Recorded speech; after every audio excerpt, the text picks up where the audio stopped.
الحمدللہ رب العالمین والعاقبۃ للمتقین والصلاة والسلام علی سید المرسلین وعلی آلہ واصحابہ اجمعین اما بعد فاعوذ باللہ من الشیطان الرجیم بسم اللہ الرحمن الرحیم سبحان الذی اسری بعبدہ لیلا من المسجد الحرام الی المسجد الاقصی صدق اللہ مولانا العظیم وبلغنا رسولہ النبی الامین المکین الکریم ونحن علی ذلک لمن الشاہدین والشاکرین والحمد للہ رب العالمین۔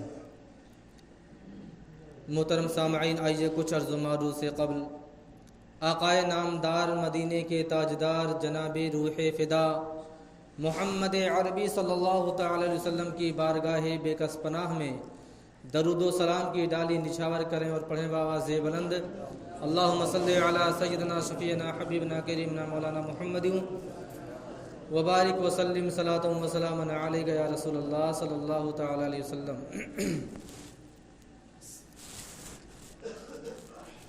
محترم سامعین، جیسا کہ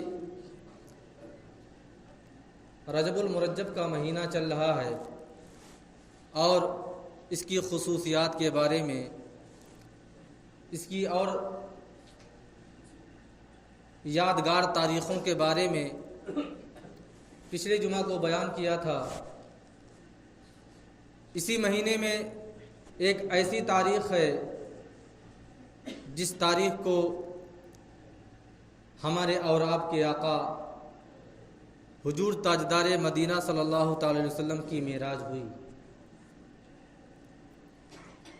اللہ تبارک و تعالی قرآن مجید میں ارشاد فرماتا ہے سبحان الذی اسری بعبدہ لیلا من المسجد الحرام الی المسجد الاقصی۔ پاک ہے وہ ذات جس نے اپنے بندے کو رات کے تھوڑے سے حصے میں سیر کرایا مسجد حرام سے مسجد اقصی تک۔ محترم سامعین، اللہ تبارک و تعالی نے اپنے محبوب کی معراج کو بیان کرنے سے پہلے سبحان کا لفظ ادا کیا ہے۔ سب سے پہلے اس کا مطلب، اس کا مفہوم سمجھ لیا جائے کہ سبحان کا معنی کیا ہوتا ہے، اس کا مطلب کیا ہوتا ہے، اور اللہ تبارک و تعالیٰ نے سب سے پہلے سبحان کے لفظ سے شروع کیوں فرمایا، یہ بھی سمجھ لینا بہتر ہے۔ سبحان کا معنی ہوتا ہے مبرہ، منزہ، پاک، ہر نقص سے، ہر عیب سے پاک چیز کو کہا جاتا ہے سبحان۔ چونکہ اللہ تبارک و تعالیٰ تو علیم بذات الصدور ہے، ہر آنے والی چیزوں کا علم اللہ تبارک و تعالیٰ کو ہے۔ رب جانتا تھا کہ جب میں اپنے محبوب کو اپنی دیدار کے لیے رات کی تاریکی میں اس کے مختصر سے حصے میں جب لامکاں کی سیر کراؤں گا، اپنا دیدار کراؤں گا، تو اعتراض کرنے والے سینکڑوں لوگ کھڑے ہوں گے، سینکڑوں لوگوں کی جماعت میرے محبوب کے اس معراج سفر پر کھڑے ہوں گے اعتراض کرنے کے لیے۔ چونکہ اللہ تبارک و تعالیٰ نے سبحان کا لفظ اس وجہ سے فرمایا کیونکہ سفر کا ایک وصول ہوتا ہے۔ جب کوئی بھی انسان سفر کرتا ہے اس میں دو طریقے کے، دو طبقے کے لوگ پائے جاتے ہیں، ایک کم مرتبے والا، ایک زیادہ مرتبے والا، ایک بہت زیادہ مرتبے والا، اس طریقے کے لوگ پائے جاتے ہیں۔ اب سفر کے حالات کو عموماً عام طور سے کم رتبے والا بڑے رتبے والے کے سفر کے حالات کو بیان کرتا ہے۔ سفر کے حالات کو بیان کرنے والا کم رتبے والا بڑے رتبے والے کے سفر کے حالات کو بیان کرتا ہے۔ اب غور کرنے کی بات ہے کہ میرے نبی کے سفر معراج میں آپ کا ہم سفر ساتھی کون تھا؟ اکثر پڑھے لوگ حضرات جانتے ہیں کہ حضرت جبریل امین تھے. ہر جگہ آپ کے ساتھوں ساتھ تھے.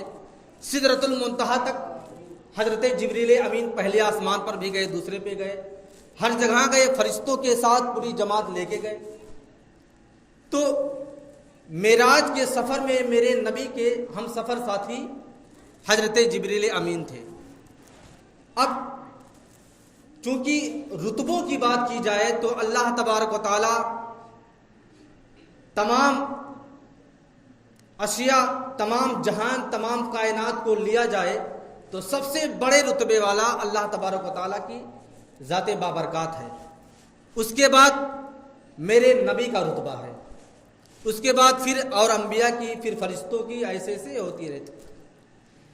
چاہیے تو یہ تھا کہ سفر کے حالات کو, کم رتبے کو لے کر کے موجود کون تھے, ان کے ہم سفر ساتھی کون تھے؟ حضرت جبریل امین تھے. آپ کے سفر کے حالات کو چاہیے تو یہ تھا کہ جبریل امین بیان کرتے, لیکن اللہ تبارک و تعالی جو سب سے بڑے رتبے والا ہے اپنے سے کم رتبے والے کے سفر کے حالات کو بیان کر رہا ہے. اس سے پتہ یہ چلتا ہے کہ جب کوئی بڑے رتبے والا اپنے سے چھوٹے رتبے والے کی تعریف و توصیف بیان کرے, اس کے سفر کے حالات کو بیان کرے, اس سے پتہ لگایا جا سکتا ہے کہ میرے نبی کی شان و شوکت کیا ہو سکتی ہے. جبکہ رب چاہتا تو جبریل امین کے زبانی لوگوں تک یہ بات پہنچوا دیتا کہ آج میرا محبوب میرے دیدار کے لیے سفر معراج پر آیا ہے, لیکن نہیں, اللہ تبارک و تعالی نے خود جو سبحان ہے, جو منزہ مبرہ, ہر نقص سے پاک اور ہر عیب سے پاک و صاف ہے, وہ رب بیان کر رہا ہے. تو چونکہ اب رب تبارک و تعالیٰ اپنے بندوں کو مخاطب کرتا ہے کہ اے میرے بندو, اگر تم مجھے اپنا رب مانتے ہو, سبحان مانتے ہو, مبرہ, منزہ, ہر عیب, ہر نقص سے پاک و صاف مانتے ہو, تو پھر میری اس بات کو کیوں نہیں مانتے کہ میرے محبوب نے میرے دیدار کے لیے سفر معراج کیا؟ کیوں نہیں مانتے؟ لوگ اعتراض کرتے ہیں. اسی وقت کفار قریش نے اعتراض کر دیا تھا کہ نبی اور مختصر کے رات کے تھوڑے سے حصے میں ساتوں آسمان کا, اللہ مکہ کا, جنت الفردوس کا اور مسجد حرام کا, مسجد اقصی کا, سب کیسے سفر ہو سکتا, ممکن کیسے ہے؟ اسی وجہ سے اللہ تبارک و تعالیٰ نے اتنا بھی فرما دیا کہ میرا محبوب تو کہا ہی نہیں ہے کہ میں سفر معراج پہ گیا تھا, وہ تو میں نے بتایا کہ میں اس کو بلایا ہوں اپنی دیدار کے لیے. رب اپنے محبوب سے نہیں کہلوا رہا ہے. ادھر سفر معراج پہ رب تبارک و تعالیٰ نے بلایا اور ادھر سبحان الذی کی آیت مقدسہ نازل ہو گئی. اس سے پہلے کہ لوگ جان جائیں کہ میرے نبی نے نہیں کہا, دعویٰ نہیں کیا کہ میں اللہ تبارک و تعالیٰ کا دیدار کرنے گیا تھا, میں یہاں گیا, وہاں گیا, نہیں, بلکہ رب تبارک و تعالیٰ خود کہہ رہا ہے کہ میں نے دیدار کروایا. اب اگر مجھے تم سبحان مانتے ہو تو میری اس بات کو تسلیم کرو. بہرحال دوسرا مرحلہ, دوسرا اعتراض, اس کا جواب یہ ہے, اعتراض یہ ہے کہ اللہ تبارک و تعالیٰ نے بعبدہ کا لفظ کیوں استعمال کیا, برسولہ, بنبیہ, اس لفظ کا بھی استعمال کر سکتا تھا, اس میں بھی تو بڑی شان و شوکت ہے, لیکن نہیں. اگر رب تبارک و تعالیٰ علیم بذات الصدور ہے, جانتا تھا کہ اگر میں بعبدہ کی جگہ برسولہ کہہ دیا, بنبیہ کہہ دیا, تو اعتراض کرنے والے کریں گے کہ نبی گئے تو تھے معراج میں, لیکن نبی رسول خود نہیں, رسول کی رسالت گئی تھی, نبی خود نہیں گئے تھے, نبی کی نبوت گئی تھی سفر معراج پر. اس وجہ سے اللہ تبارک و تعالیٰ نے بعبدہ کا لفظ استعمال کیا کہ میں نے اپنے بندے کو رات کے مختصر سے حصے میں سفر معراج پر بلایا اور جنت و دوزخ کی سیر کرائی.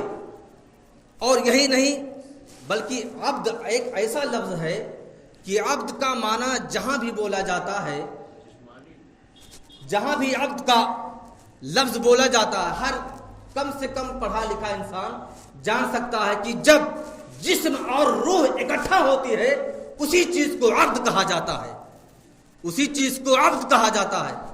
دوسری بات یہ کہ ساری کائنات، ساری دنیا یہ کہتی ہے کہ میں اپنے رب کا بندہ ہوں، لیکن جس بندے کے بارے میں رب خود کہے بعبد ہی یہ میرا بندہ ہے، تو سوچیے اس کی شان و شوکت کیا ہو سکتی ہے۔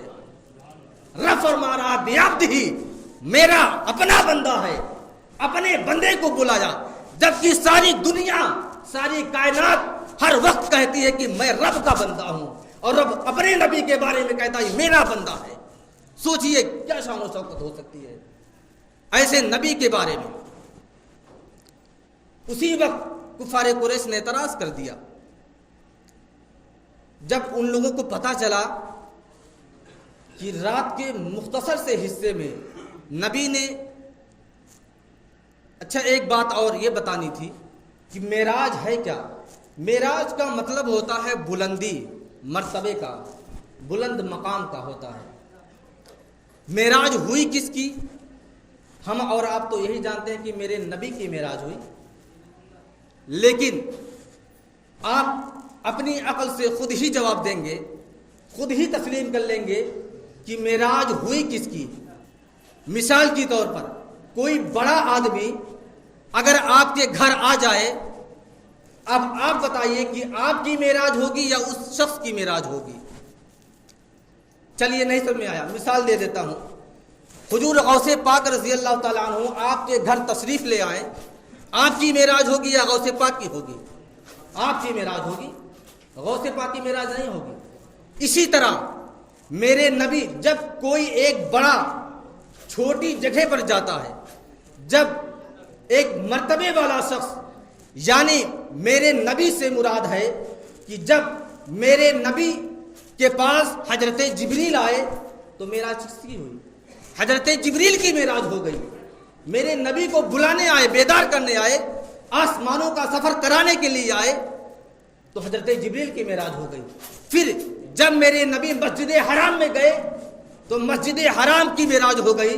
اسی طرح جب مسجد اقصیٰ بیت المقدس میں تشریف لے گئے تو بیت المقدس مسجد اقصیٰ کی معراج ہو گئی۔ اور جب تمام نبیوں نے میرے نبی کی امامت میں اقتدا کی، میری نبی کے امامت میں نماز ادا کی تو تمام نبیوں کی معراج ہو گئی۔ اس طرح تمام نبیوں کی معراج ہو، میرے نبی کی معراج تو ہوئی نہیں، کہاں ہوئی معراج؟ اسی طرح جب سدرۃ المنتہا پر پہنچے، مثال کے طور پر پہلے آسمان پر پہنچے تو فلاں نبی سے ملاقات، دوسرے پہ پہنچے فلاں نبی سے معراج۔ اب وہاں بھی میرے نبی کی معراج نہیں ہوئی، وہاں بھی ان نبیوں کی معراج ہوئی جن نبیوں سے میرے نبی نے ملاقات کی، ان نبیوں کی معراج ہو گئی۔ سدرۃ المنتہا پر تشریف لے گئے، سدرۃ المنتہا کی معراج ہو گئی۔ لیکن جب میرا نبی، میرے رب کا وہ محبوب، جب بلا پردہ، بلا حائل اپنی نگاہوں سے میرے رب کا دیدار فرمایا، پھر میرے نبی کی معراج ہو گئی۔ اب میرے نبی کی معراج ہوئی۔ ابھی تک تو لوگوں کو معراج ہوتی رہی، میرے نبی کی معراج نہ ہوئی۔ لیکن جب میرے نبی نے اپنے چشمدید نگاہوں سے اپنے رب کی زیارت کر لی، اپنے رب کو بلا حائل بلا پردے کے دیکھ لیا، تب میرے نبی کی معراج ہو گئی۔ اب میرے نبی کی معراج ہوئی۔ اس سے پہلے میرے نبی نے، میرے نبی کے وسیلے سے لوگوں کی معراج ہوتی رہی۔ حالانکہ کفار قریش کا اعتراض دیکھیے، جب ان کو پتا چلا ابو جہل سب سے بڑا کافر، سوچا صدیق اکبر تو بڑی گن گاتے ہیں اپنے محبوب کی، اپنے نبی کی، آج جب کہوں گا کہ کوئی شخص کہہ رہا ہے کہ میں اپنے جسم و جسمانیت کے ساتھ آسمان پر گیا، جنت و دوزخ کی سیر کی، مسجد حرام گیا، مسجد اقصیٰ گیا، امامت بھی کی، آج تو صدیق بھی کہیں گے کہ نہیں، ایسا کون کر سکتا ہے۔ جب تمام کفار قریش سب سے پہلے حضرت ابو بکر صدیق کے پاس پہنچے، صبح پہنچ گئے، کھٹکھٹایا دروازہ، حضرت ابو بکر صدیق جو ابو جہل آیا ہے، کیا بات ہے، تمام کفار قریش موجود ہیں، کیا بات ہے۔ ابو جہل نے کہا کہ اے صدیق، اے ابو بکر، اگر کوئی شخص آپ سے یہ کہے کہ میں رات کے مختصر سے حصے میں مسجد حرام بھی گیا، مسجد اقصی بھی گیا، ساتوں آسمان کی سیر بھی کی، جنت و دوزخ کا نظارہ بھی کیا، آپ تسلیم کریں گے؟ حضرت صدیق اکبر نے کہا ایسا کیسے ہو سکتا ہے، یہ کس کے بس کی بات ہے، یہ تو ہو ہی نہیں سکتا ہے، کسی انسان کے بس میں کیسے ہے کہ رات کے مختصر سے حصے میں اتنی جگہوں پر کیسے جا سکتا ہے۔ ارے مسجد اقصی بیت المقدس کو جانے میں اگر تیز رفتار گھوڑے سے جائے تو 1 مہینے کا وقت لگ جائے گا، رات کے مختصر سے حصے میں اتنی جگہوں کی سیر ممکن ہی نہیں۔ کون کہہ رہا؟ حضرت صدیق اکبر ہی کہہ رہے ہیں میں نہیں مان سکتا۔ پھر ابو جہل نے کہا کہ آپ کے محبوب، آپ کے نبی فرما رہے ہیں۔ صدیق اکبر نے کہا میرا نبی، میرا محبوب فرما رہا تو بالکل حق ہے، میں اس کی تصدیق کرتا ہوں۔ اسی وقت سے میرے صدیق ابو بکر کا نام صدیق اکبر پڑ گیا۔ یہ بھی ایک وجہ تھی، لقب پڑ گیا آپ کا صدیق اکبر، صداقت میں سب سے آگے، سچائی میں سب سے آگے۔ ابو جہل کہنے لگا صدیق اکبر، تم سے تو نبی نے نہیں کہا کہ میں گیا تھا، آپ تسلیم پہلے کر لیے، آپ کے کانوں تک آواز گئی نہیں، کسی نے دعویٰ نہیں کیا، آپ تسلیم پہلے کیسے کر لیے؟ صدیق اکبر ایسا جواب دیتے ہیں، صدیق اکبر نے فرمایا جب میں کفر کی دلدل میں مبتلا تھا تب میرا محبوب کہا تھا صدیق اکبر رب ایک ہے مان لو، میں رب کو دیکھا نہیں مان لیا اپنے نبی کے کہنے کی وجہ سے۔ آج اگر میرا محبوب یہ کہہ رہا ہے کہ میں نے فلاں فلاں جگہ کی سیر کی ہے تو بالکل سچ ہے، سچائی ہے اس میں، صداقت ہے اس میں، حق ہے، اس نے بالکل کہا ہوگا۔ اسی طرح تمام کفار قریش کے منہ پہ کالی پڑ جاتی ہے، واپس لوٹ جاتے ہیں۔ بہرحال وقت ختم ہو گیا، انشاءاللہ العزیز اگلے جمعہ کو پھر بیان کروں گا اسی واقعات کو۔ اللہ تبارک و تعالیٰ کی بارگاہ میں دعا ہے کہ اللہ تبارک و تعالیٰ ہم تمام مسلمانوں کو نیک بنائے، ایک بنائے، صراط مستقیم پر چلنے کی توفیق و رفیق عطا فرمائے۔ وآخر دعوانا الحمدللہ رب العالمین۔ السلام علیکم۔